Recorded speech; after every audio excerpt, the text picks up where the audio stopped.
Boa tarde, meu nome é André Mansano, eu sou médico especialista no tratamento de dores crônicas e nós vamos começar agora mais um Tira Dúvidas ao vivo sobre dores crônicas. Vocês podem então mandar suas dúvidas abaixo dessa transmissão, tá bem? Vamos começar aqui. Se alguém tiver algum problema com o áudio, por favor me avise. A Ruth dizendo que tem fibromialgia e sofre com terríveis dores musculares por todo o corpo. Ela quer saber se esse medicamento à base de cannabis sativa, registrado agora pela Anvisa, trará algum benefício para quem sofre há mais de 26 anos com as dores da fibromialgia. E ela pergunta ainda se existe outra saída e qual é, e ela agradece. Então, Ruth, recentemente a Anvisa ainda aprovou, né, a comercialização, ainda não é algo muito, na prática clínica, muito utilizado, o medicamento à base da cannabis sativa. Não existem estudos contundentes que suportem o uso da cannabis para pacientes com fibromialgia. Ainda vejo isso com um pouco de preocupação. Então é muito comum que quando surge um medicamento mais novo, os pacientes, claro, que estão sofrendo, apelem para isso, né, e tratem esse medicamento como a salvação, entre aspas, do que está acontecendo. Pode ser benéfico, mas ainda são necessários estudos para avaliar não só a eficácia, mas também a segurança da cannabis sativa nos pacientes com fibromialgia, né? Agora, por falar em saídas de fibromialgia, eu sempre falo a mesma coisa, na verdade, porque é algo muito importante. A fibromialgia é muito importante o diagnóstico preciso, né? Então, 75% dos americanos que são diagnosticados com fibromialgia não têm critérios diagnósticos para fibromialgia, né? Então é muito importante o diagnóstico preciso, porque isso pode mudar, né, totalmente o tratamento, né? Então, por exemplo, problemas da tireoide, deficiências vitamínicas, algumas doenças reumatológicas, tudo isso pode se manifestar como dores generalizadas e eventualmente associado à insônia, à fadiga, à depressão, e isso pode se confundir com fibromialgia. E se uma dessas doenças forem identificadas, o tratamento muda consideravelmente. Então é importante o diagnóstico preciso, o diagnóstico diferencial preciso. Uma vez diagnosticada a fibromialgia, aí sim o tratamento deve ser completo, deve ser multidisciplinar. E o que é isso? O tratamento deve incluir medicamentos específicos, né? Então nós temos alguns anticonvulsivantes que são muito interessantes para pacientes com fibromialgia, alguns antidepressivos, os exercícios físicos e o tratamento com fisioterapia também são muito importantes, e a psicoterapia, né? Então eu sempre falo que os estudos mostram que o tratamento com psicoterapia ele é tão eficaz quanto o tratamento medicamentoso. Então o paciente com fibromialgia que não faz a psicoterapia, ele perde um tratamento tão importante quanto o tratamento medicamentoso, né? Então isso é fundamental, Ruth, o tratamento multidisciplinar. O que é isso? O tratamento deve incluir... Uma repetição, não, só um pouquinho. Andréia, por favor, o senhor pode falar sobre a dor ciática crônica agudizada? Qual a diferença e quais os sintomas entre ela e a lombociatalgia crônica refratária? Parabéns e muito obrigado pelo conteúdo que nos disponibiliza. Então, Andréia, a dor ciática, a popular dor ciática, é aquela dor que irradia para a perna. Isso pode ser secundário a uma hérnia discal, por exemplo, uma hérnia de disco, por exemplo. Agora, entre a dor ciática crônica agudizada e uma lombociatalgia crônica refratária, que são termos um pouquinho mais específicos, vamos explicar o que é isso. Uma dor crônica é uma dor de muito tempo. E uma dor aguda é uma dor de curto tempo, de pouco tempo. E o que seria uma dor crônica agudizada? É aquele paciente que tem uma dor crônica, ou seja, ele tem uma dor ciática há muito tempo. E o que se refere a esse termo agudizada? Quer dizer que ele piorou nos últimos tempos, entendeu? Então ele vinha com uma dor de muito tempo, por exemplo, de uma intensidade 5, e nos últimos dias, nas últimas semanas, a dor piorou, por exemplo, para nota 8. Isso é uma dor crônica agudizada. E a dor crônica refratária é aquela dor crônica, ou seja, que perdura por muito tempo, e refratária que nenhum tratamento resolve o problema do paciente. Basicamente, essa é a diferença das duas coisas, né? A Nalu Tenho espondilolistese, dores horríveis, como conviver com dores diárias. Então, Manu, Nalu, a espondilolistese, que é o escorregamento de uma vértebra sobre a outra, ela pode causar dores, mas o que a gente precisa diferenciar é se o paciente tem o que nós chamamos de instabilidade da coluna. E a gente faz isso através do exame físico. O que os estudos mostram é que escorregamentos leves ou escorregamentos mais severos, digamos assim, eles não têm correlação com o quadro clínico. E o que eu quero dizer? Às vezes um paciente com escorregamento mais leve tem uma dor muito intensa e o paciente com escorregamento mais severo pode não ter uma dor muito intensa. Então a avaliação clínica é mais importante do que a avaliação do raio-x, da tomografia ou eventualmente da ressonância nuclear magnética. O que nós sabemos é que o tratamento deve sempre incluir o tratamento com fisioterapia. O paciente deve fazer uma reabilitação osteomuscular para fortalecer essa musculatura e diminuir as consequências desse escorregamento. Em raros casos, em casos mais selecionados, a cirurgia deve ser realizada, por exemplo. A Fernanda Ribeiro, como conviver com dores contínuas na coluna e mesmo depois de operada há 11 meses ter crise de dores insuportáveis. Então, Fernanda, isso é relativamente comum, o paciente que operou a coluna e se mantém com dor. E isso tem várias causas. Primeira causa, não necessariamente a mais comum, mas a primeira causa. Aquilo que foi operado não era a causa da dor. Isso é muito comum. Então, por exemplo, os estudos mostram que vários pacientes com hérnias de disco na ressonância não têm as dores relacionadas à própria hérnia, né? Então, é muito possível que um paciente seja operado dessa hérnia e não melhora a dor porque simplesmente aquela hérnia não estava causando dor, né? Então, se nós pegarmos pacientes de 30 a 40 anos sem dor nenhuma, entre 20 e 30% desses pacientes vão ter uma hérnia de disco na ressonância, tá? Então, esse é o primeiro fator. Segundo fator, formação de cicatrizes, né, que nós chamamos de fibrose, no espaço peridural. Então, da mesma forma que nós fizemos um corte no braço, vai formar uma cicatriz, se nós manipularmos cirurgicamente a região peridural, onde estão aqueles nervos, vai formar cicatriz também. E essa cicatriz, que nós chamamos de fibrose peridural, elas podem então comprimir alguns nervos e isso pode dar muita dor. Terceira causa, uma sobrecarga da articulação sacroiliaca. Deixa eu mostrar aqui para vocês, só um pouquinho. Articulação sacroiliaca.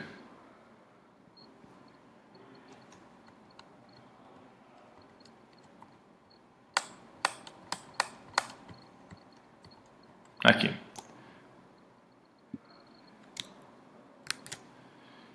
Então, isso que vocês estão vendo aqui é a articulação sacroiliaca, como o próprio nome diz, é a articulação entre o sacro e o osso aqui da bacia, tá bem? E ela é uma articulação como outra qualquer, ela tem cartilagem aqui. E depois que o paciente opera a coluna, principalmente se colocar pino e parafuso, principalmente se envolver aqui L5 e S1, pode haver uma sobrecarga dessa articulação. Então, até 40% dos pacientes que operam a coluna e se mantêm com dor lombar, pode ter essa articulação como a causa da sua dor, né? E aí só há uma forma, na verdade, da gente diagnosticar isso, né? A gente faz o que nós chamamos de infiltração da articulação sacroiliaca. E o que é isso? Guiado pelo raio-x, que é essa máquina que vocês estão vendo aqui em volta do paciente, nós conseguimos colocar uma agulha dentro da articulação sacroiliaca. A gente faz isso guiado pelo raio-x, é obrigatório que seja guiado pelo raio-x ou pela ultrassonografia, né? Então a gente faz uma anestesia local, o paciente pode receber uma sedação ou não, né? E nós colocamos então uma agulha dentro da articulação sacroiliaca, como vocês estão vendo aqui nessa animação. E nós injetamos então dentro da articulação uma substância anestésica com anti-inflamatório. E se o paciente melhorar, nós temos então a certeza de que aquela articulação era de fato a causa da dor, tá bem? Então essas são as principais causas, Fernanda, de pacientes que se mantêm com dor pós cirurgias de coluna.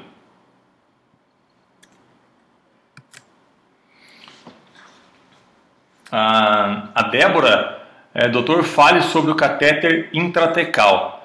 Então, Débora, o catéter intratecal, deixa eu mostrar aqui para vocês, é um tratamento muito interessante e ele é destinado principalmente para pacientes que têm dores relacionadas ao câncer, embora ele possa ser indicado para pacientes que tenham dores de outras fontes, por exemplo. O que a gente faz? Nós colocamos um catéter dentro da coluna do paciente, certo? E esse catéter nós conseguimos ligar então a um reservatório computadorizado, que a gente consegue colocar analgésico dentro dele. Esse reservatório fica debaixo da pele, não fica nada para fora, e ele infunde medicamentos na coluna o tempo todo, né?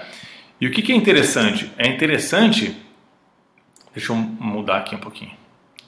É interessante que a potência do analgésico ali no catéter que está na coluna, ela chega a ser 300 vezes acima, 300 vezes maior do que a potência do analgésico via oral. Então eu já tive pacientes, por exemplo, usando 450 miligramas de morfina por dia pela via oral, com muitas dores secundárias, por exemplo, a uma metástase óssea proveniente de um câncer de mama. E essa paciente, colocando o catéter com uma dose muito menor, ficou sem dor. Então é um procedimento muito interessante para pacientes com dores refratárias, seja oncológica ou não. Aline Silva, doutor, qual o tratamento para neuropatia refratária do nervo supraescapular? Então, Aline, um dos tratamentos possíveis seria a radiofrequência pulsada do nervo supraescapular. Nesse procedimento, nós colocamos uma agulha, a gente faz isso guiada pelo ultrassom, colocamos uma agulha ao lado do nervo supraescapular, tá bem? Por dentro dessa agulha, nós colocamos um eletrodo, e esse eletrodo nós ligamos a um gerador de radiofrequência. É esse gerador de radiofrequência que vai emitir, então, uma corrente elétrica na tentativa, então, de inativar o nervo supraescapular. A Geni doutor, tenho artrose anormal, doer o corpo inteiro e tenho pressão muito alta. A Geni, não é normal sentir dor, né? Então é preciso que você seja investigada com relação a essas dores. Pode ser fibromialgia, pode ser uma deficiência vitamínica, pode ser um problema na tireoide, pode ser uma doença reumatológica, é preciso examinar. E a pressão alta, é fundamental que você procure um clínico para tratar a pressão alta, né? Então, nós não podemos admitir que o paciente fique com a pressão arterial alta, porque isso pode aumentar o risco do paciente ter problema nos rins, aumenta o risco do paciente ter um problema no coração, então é fundamental controlar a pressão arterial.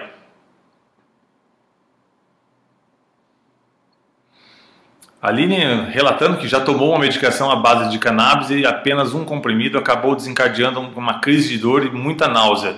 Fiquei uns 20 dias internadas, nunca mais. Então, de fato, a gente precisa ainda averiguar a segurança e os efeitos colaterais dessas medicações que são mais recentes.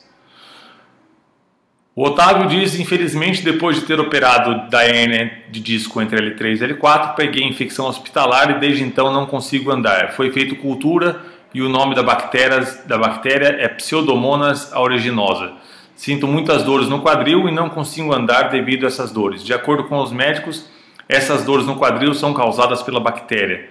Que recomendações o senhor poderia passar para me ajudar a diminuir as dores do quadril para que eu possa voltar a andar? Otávio, se existe uma infecção, ela deve ser tratada. Então, toda infecção ela deve ser tratada com antibiótico. Eventualmente, dependendo se formar uma coleção de bactéria, que nós chamamos isso de abscesso, às vezes é necessário, então, até que você faça uma cirurgia para limpar essa região, porque o antibiótico pode ter uma certa dificuldade de chegar ali naquela região. Mas, antes de mais nada, é preciso acabar com essa bactéria, é preciso matar a bactéria.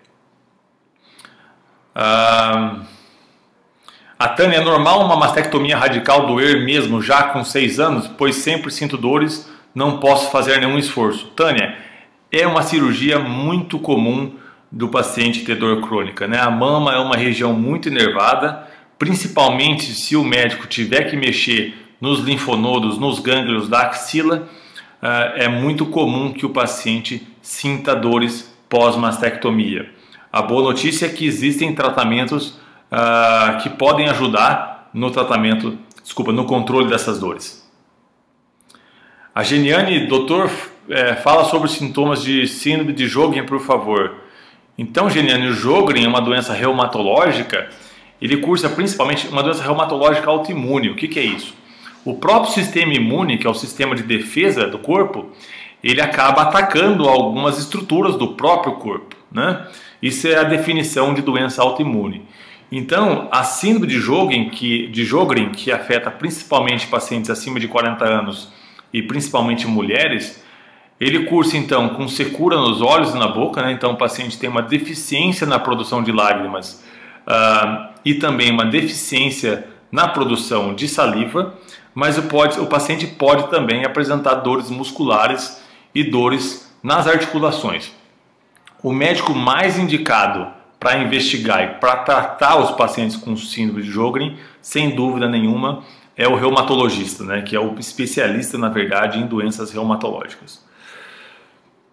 A Eliane Alencar: doutor, tenho dor há 2 anos, tenho hérnia confirmada na L4, L5, mas minha dor é mais em cima na vertebral e no pescoço. A dor crônica pode ser da coluna ou é de câncer? Eliane, essa é uma resposta que eu não consigo precisar, é preciso examiná-la e avaliar o seu exame, mas assim, na maior parte das vezes essas dores não são secundárias a câncer, mas é sempre uma possibilidade, então eu preciso avaliar isso presencialmente, na verdade. A Carol Silbiger: boa tarde, doutor, tenho fibromialgia, estou com muita dor. Minhas crises são contínuas e tomo Tilex, mas não está mais fazendo efeito. Minha médica está de férias, o que posso tomar? Algum medicamento que não precise de receita? Carol, peço desculpas, mas até o Conselho Federal de Medicina me proíbe de receitar qualquer tipo de medicamento sem examinar o paciente, né? Então, de fato, é preciso que você consulte com o médico presencialmente para que ele te examine e receite isso. Sinto não poder te ajudar assim à distância especificamente.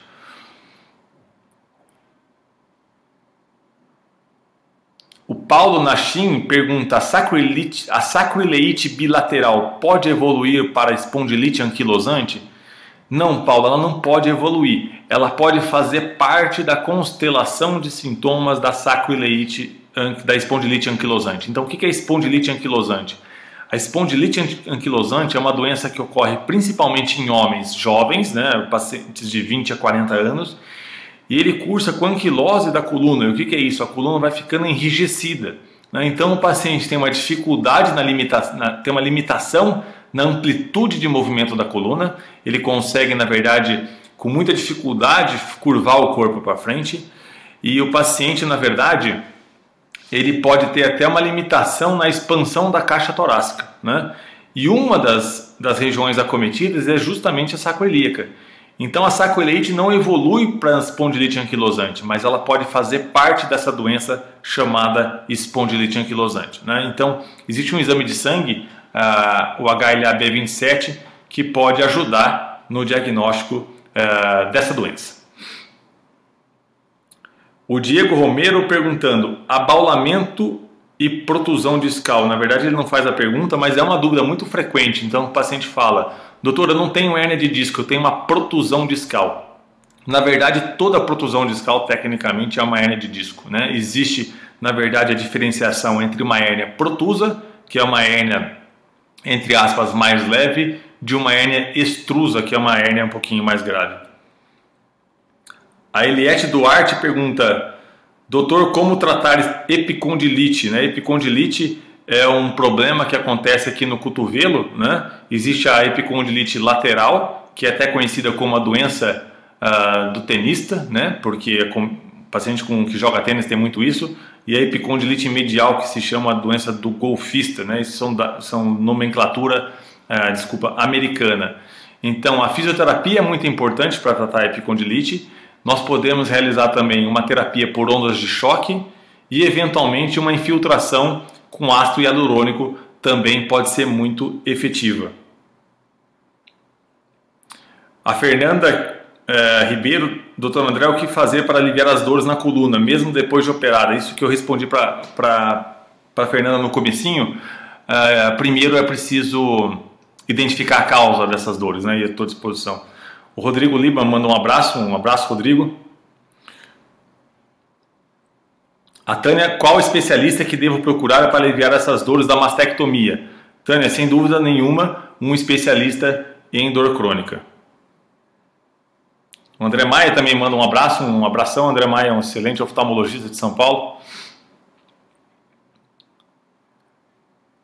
A Fátima Portela diz: tenho fibromialgia e espondilite anquilosante, né? Então, é muito comum a associação da fibromialgia com outras doenças reumatológicas. Agora, o que é fundamental? É fundamental avaliar se essas dores que você fala que é da fibromialgia não são totalmente explicadas pela espondilite anquilosante. Por quê? Porque se forem, você só tem espondilite anquilosante e não fibromialgia mais espondilite anquilosante, né? A Pâmela Siqueira: doutor, fale mais sobre a dor facial atípica e qual o tratamento. Então, Pâmela, esse é uma doença, um tópico muito importante, a dor facial idiopática persistente. E o que é isso? Na verdade, a dor facial idiopática persistente é um quadro que o paciente apresenta de uma dor, como o próprio nome diz, facial, que é muitas vezes difícil de localizar precisamente a região da dor. E o mais importante que isso, que ele não seja explicada por nenhuma doença. Então é um quadro totalmente idiopático. E nós podemos lançar mão do bloqueio do esfenopalatino. Deixa eu mostrar aqui para vocês o que é isso. Só um minutinho.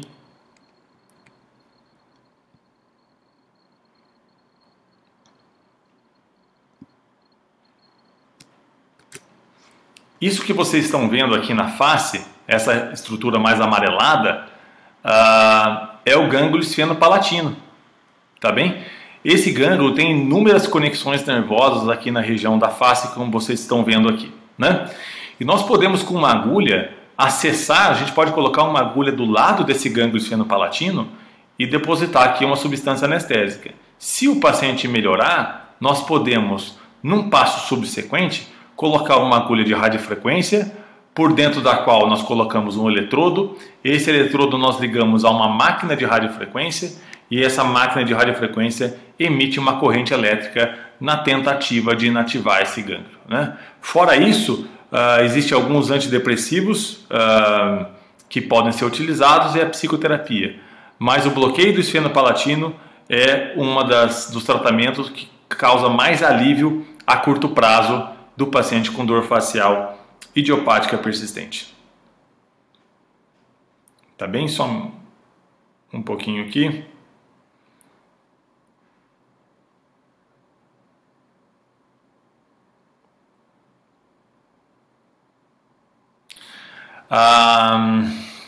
Deixa eu sair dessa tela aqui, só um pouquinho.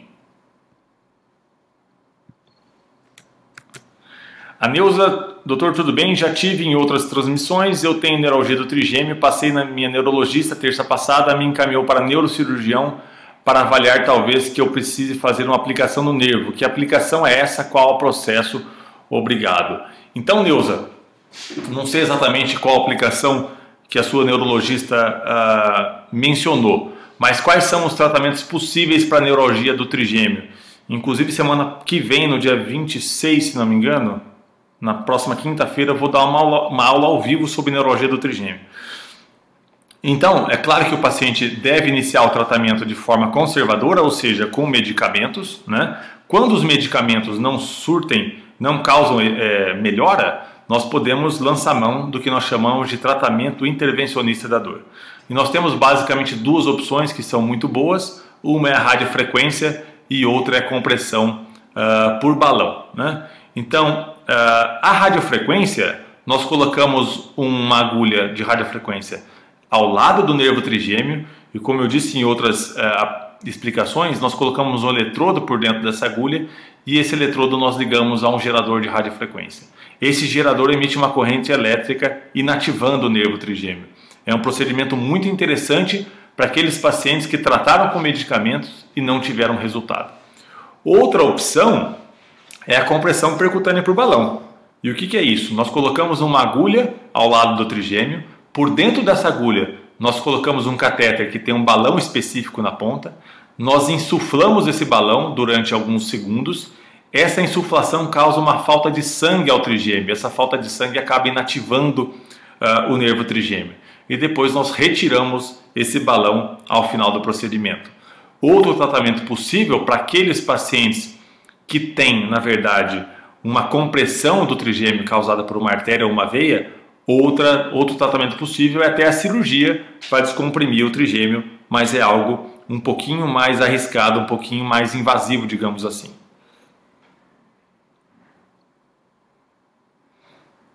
Vamos voltar aqui.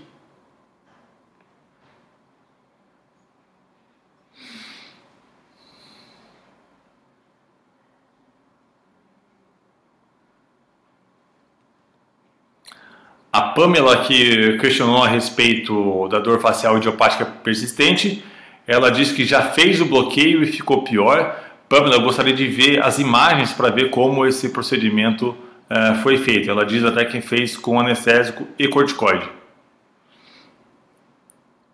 E a Pamela diz que foi indicada para a radiofrequência. Então, Pamela, isso é muito importante, né? Você tem uma dor facial.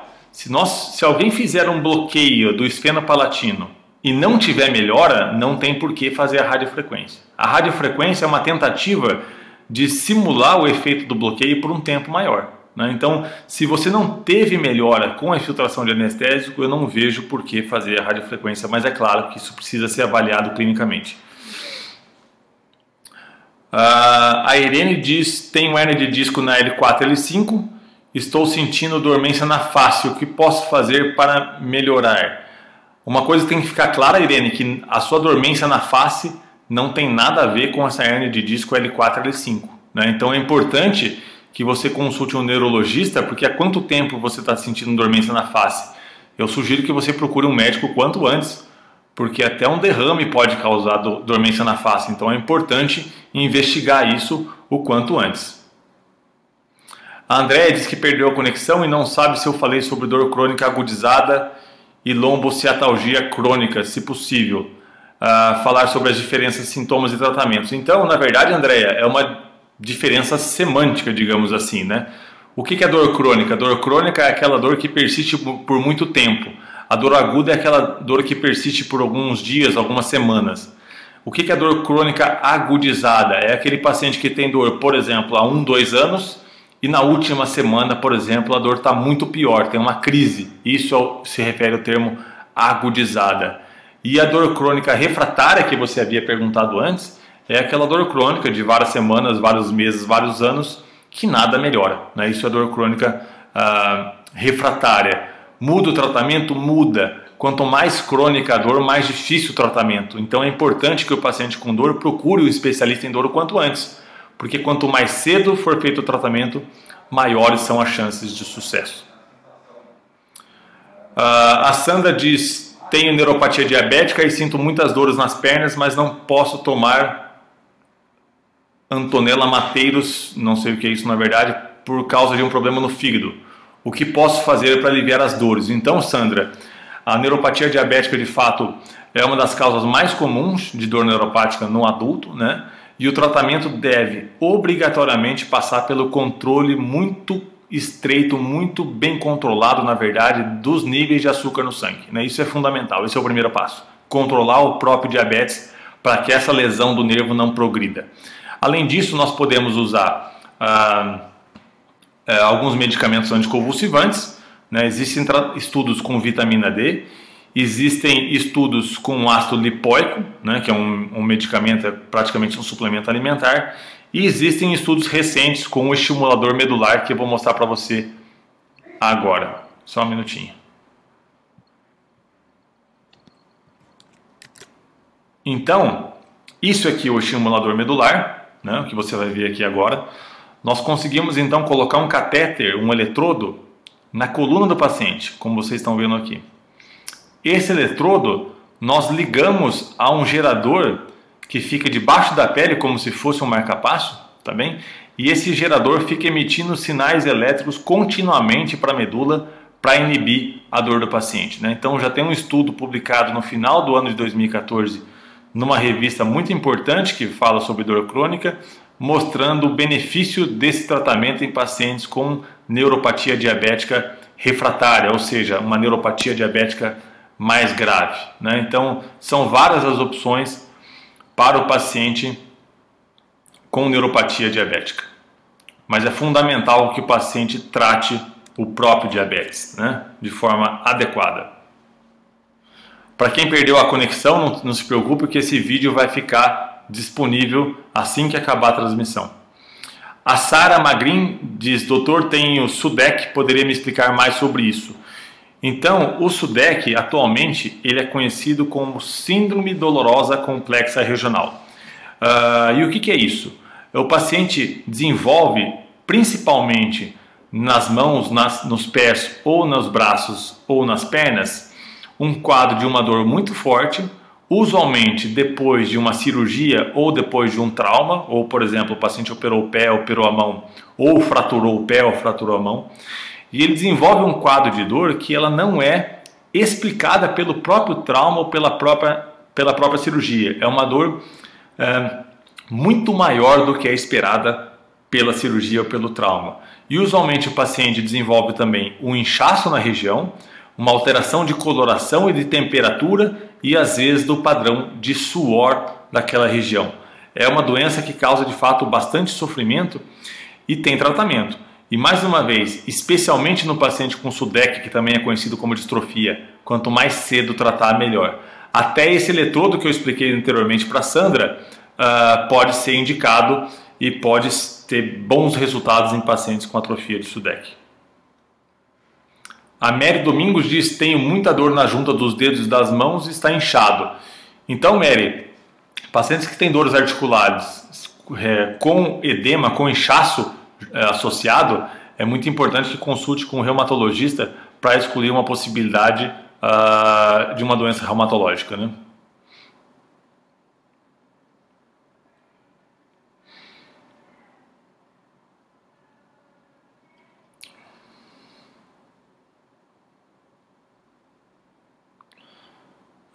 Só um minutinho. A Marlene Dias: tem osteoporose grave, osteoporose e artrose. Isso pode dar esquecimento e falta de ar e diminuição da visão? Marlene, existe um estudo, vários estudos na verdade, que as dores crônicas, em geral, elas causam uma dificuldade de memória, né? Então isso é muito comum no paciente com dor crônica. A dor crônica causa uma alteração cognitiva. Existem estudos que mostram, inclusive, uma diminuição da quantidade, da quantidade de massa cinzenta, que é a massa de neurônios do cérebro responsáveis, então, entre aspas, pela cognição, digamos assim, né? Então, a dor crônica afeta a memória e a cognição, sem dúvida nenhuma. Sem dúvida nenhuma.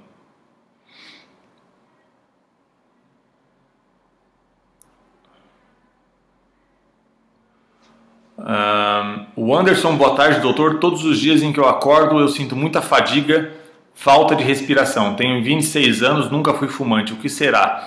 Então, Anderson, você coloca um caso que não foge da minha especialidade, né? Porque não tem a ver com dor na verdade, mas é fundamental que você procure um clínico, porque está longe de ser normal um rapaz de 26 anos acordar todo dia cansado e com falta de ar. Então procure um médico. E muita dor de cabeça, ele coloca aqui, desculpa, numa mensagem posterior.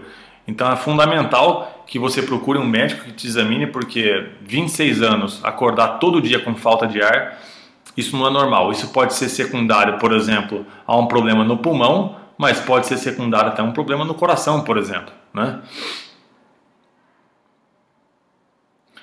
A Sara, que perguntou a respeito do SUDEC, ela agradece: tem SUDEC no pé e desenvolveu depois de uma torção e trata na terapia ontálgica com medicamentos fortes. De fato, a maioria dos pacientes que tem SUDEC, que tem distrofia, síndrome dolorosa complexa regional, precisa de medicamentos fortes. Embora existem alguns procedimentos, eu vou mostrar para você, existem alguns procedimentos que podem te ajudar nisso. Só um pouquinho.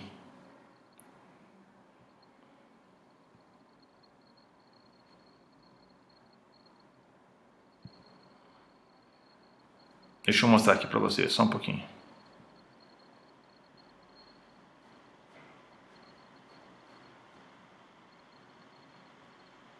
Você que tem a dor, na verdade, no pé. Existem alguns gânglios na região lombar, isso aqui está mostrando aqui na frente do corpo vertebral de L3, né? são os gânglios simpáticos lombares, né? Então esses gânglios, em situações normais, eles são responsáveis por levar informação, por exemplo, do tanto de sangue que vai chegar na perna, a temperatura da perna, a quantidade de suor que vai ter naquela região. Em situações de doença, e o SUDEC é uma delas, esses gânglios podem estar muito ativados. Então o que a gente faz? A gente consegue colocar uma agulha ao lado desse gângliozinho aqui e injetar uma substância para inativá-lo. Esse é um procedimento que pode ter bom resultado em pacientes com distrofia, com atrofia de SUDEC.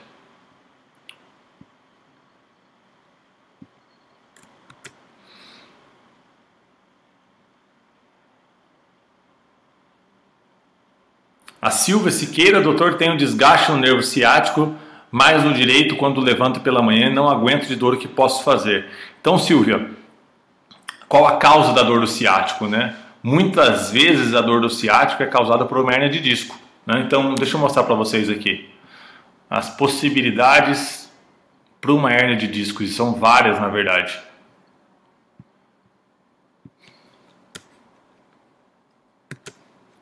Nós podemos, por exemplo, através do raio-x, guiado pelo raio-x, colocar uma agulha, como vocês estão vendo aqui nessa animação,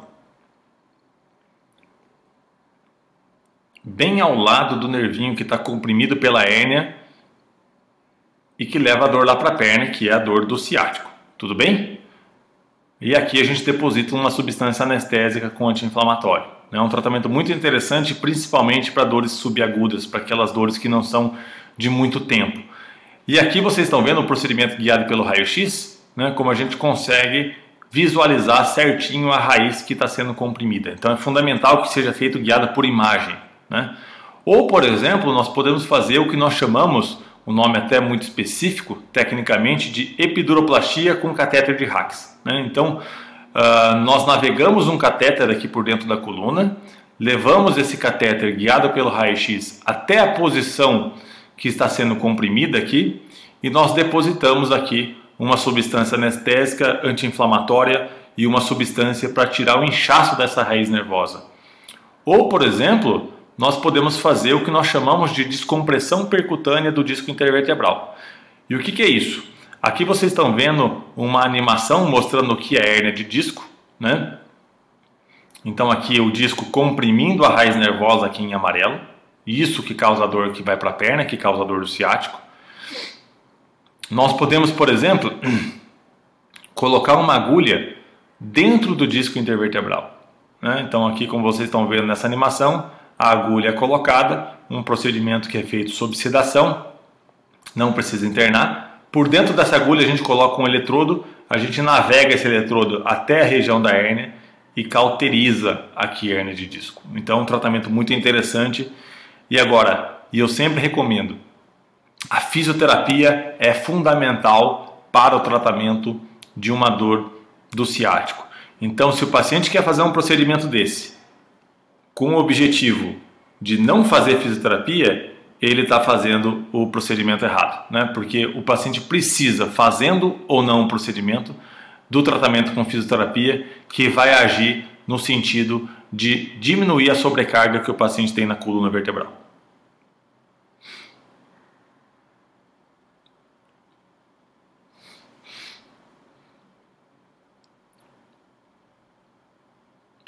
A Lucilene, bom dia doutor, meu filho é especial e tem muita espasticidade, tem dores constantes nas pernas que tem luxação, toma dipirona direto, não sei o que fazer, obrigado. Então, Lucilene, vou mostrar para você aqui, supondo que o quadro seja de fato muito grave, né, e que nada resolva, nós podemos lançar mão da estimulação, desculpa, esse aqui é o estimulador medular, da bomba de fármacos. Aqui. Então é possível colocar um catéter na coluna do paciente, no caso de quem tem espasticidade, e por dentro desse catéter nós conseguimos então administrar um medicamento chamado baclofeno, né, que é um medicamento para espasticidade. Então esse medicamento é colocado dentro desse reservatório que fica debaixo da pele e esse reservatório, na verdade esse computador, ele infunde o medicamento 24 horas por dia, né? Então isso é indicado para pacientes que têm espasticidade muito grave, na verdade, que não melhoram com nenhum medicamento.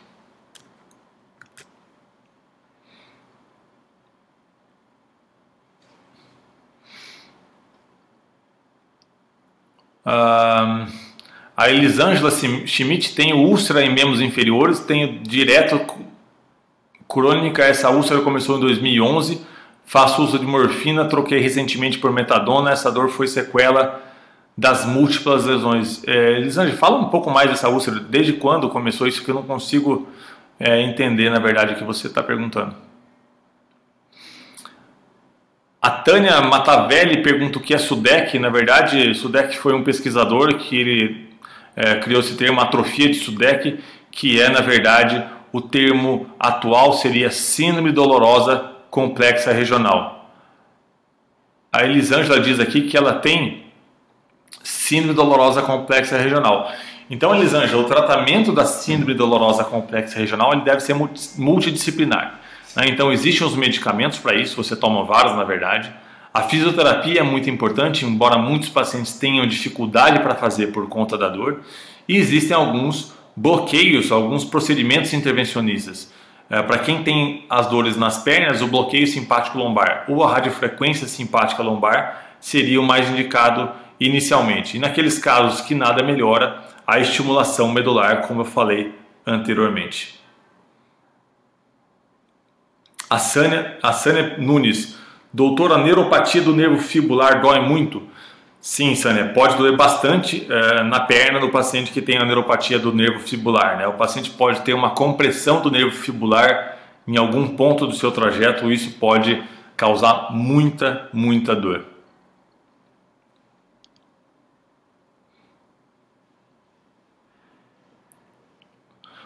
Vamos lá. O Rogério diz, tenho dores na lombar e desce para a perna esquerda já faz 13 anos. Já fiz ressonância magnética e foi constatada protusão discal L4, L5, mas não sei o que fazer. Tomo nimesulida, que é um anti-inflamatório, todos os dias. Então, Rogério, foi o que eu falei anteriormente. Existem várias opções para pacientes que têm hérnias de disco, né? A fisioterapia é fundamental e existem aqueles procedimentos que eu citei anteriormente que estão aqui disponíveis no vídeo. O que nós sabemos, a minoria dos pacientes precisa de cirurgia, né? Então, salvo se o paciente tiver uma compressão a ponto de perder a força muscular, ou se o paciente tiver uma compressão a ponto de ter uma dor muito forte que nada resolve, muito raramente atualmente nós precisamos que o paciente opere. A Elisa tem uma artrite reumatoide com dores severas, estou usando adesivo de fentanil para tentar aliviar as dores, mas não está resolvendo muito.